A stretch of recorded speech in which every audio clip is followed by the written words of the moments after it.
Hello everyone, ಇವತ್ತಿನ menu vlog ಬ್ಯಾಂಗ್ಳೂರ್ದು. And ಏನಕ್ಕೆ ಬ್ಯಾಂಗ್ಳೂರಲ್ಲಿದ್ದೀವಿ ಅಂತಂದರೆ 1 ತಿಂಗಳು ಹೇಗೆ ಕಳೀತು ಅಂತಲೇ ಗೊತ್ತಾಗಲಿಲ್ಲ. ಸೊ ಇವತ್ತು ನೈಟ್ ಫ್ಲೈಟ್ ಇದೆ, ಹಾಂಗ್ಕಾಂಗ್ಗೆ ಹೊರಡಬೇಕು. ಸೊ ಪಾಪುನ ಪಾರ್ಕ್ಗೆ ಕರ್ಕೊಂಡೋಗಿ ಆಟ ಆಡಿಸ್ಕೊಂಡು ಬಸವೇಶ್ವರ ನಗರ ದೋಸೆ ಕಾರ್ನರ್ಗೆ ಹೋಗಿದ್ವಿ. ಅಲ್ಲಿ ತಿಂಡಿನ ಮಾಡಿಕೊಂಡು ಪಾಪುನ ಮತ್ತೆ ಮನೆಗೆ ಡ್ರಾಪ್ ಮಾಡಿ ಸ್ವಲ್ಪ ಕೆಲಸಗಳಿತ್ತು. ಫಸ್ಟು ಫೋನ್ಗೆಲ್ಲ ಬ್ಯಾಕ್ ಕವರ್ ಮತ್ತು ಟೆಂಪರ್ ಗ್ಲಾಸ್ ಹಾಕ್ಸ್ಕೊಬೇಕಿತ್ತು, ಅದನ್ನು ಮುಗಿಸ್ಕೊಂಡ್ವಿ. ಆ್ಯಂಡ್ ಬಟ್ಟೆ ತೊಗೊಳಕ್ಕೆ ಅಂತ ಹೇಳಿ ಹೋದ್ವಿ. ಇದನ್ನು ಯಶು ಸಡನ್ನಾಗಿ ತಗೋ ಅಂತ ಹೇಳಿ ಕರ್ಕೊಂಡು ಬಂದಿದ್ದಾರೆ. ಯಾಕೆ ಅಂತ ನನಗಂತೂ ಗೊತ್ತಿಲ್ಲ, ಮೇ ಬಿ ಬರ್ಡೇಗಿರ್ಬೋದು. ಆ್ಯಂಡ್ ಈವ್ನಿಂಗ್ ಚಾಟ್ಸ್ನ ತಿಂದ್ಕೊಂಡು ಮನೆಗೆ ಹೊರಟ್ವಿ. ಮನೆಗೆ ಹೋಗಿ ತೊಗೊಂಡಿರೋ ಐಟಮ್ಸ್ನೆಲ್ಲ ಪ್ಯಾಕ್ ಮಾಡೋ ಅಷ್ಟರಲ್ಲಿ ರಾತ್ರಿ ಹಾಗೆ ಬಿಡ್ತು, ಹೊರಡೋ ಟೈಮ್ ಬಂತು.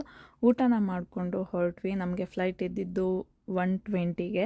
ಆ್ಯಂಡ್ ಚೆಕ್-ಇನ್ ಎಲ್ಲ ಮುಗಿಸಿ ಸ್ವಲ್ಪ ಟೈಮ್ ಸ್ಪೆಂಡ್ ಮಾಡಿದ್ವಿ. ಆ್ಯಂಡ್ ನಮ್ಮ ಬ್ಯಾಂಗ್ಳೂರು ಇಂಟರ್ನ್ಯಾಷನಲ್ ಏರ್ಪೋರ್ಟ್ ಅಂತೂ ತುಂಬಾ ಚೆನ್ನಾಗಿದೆ.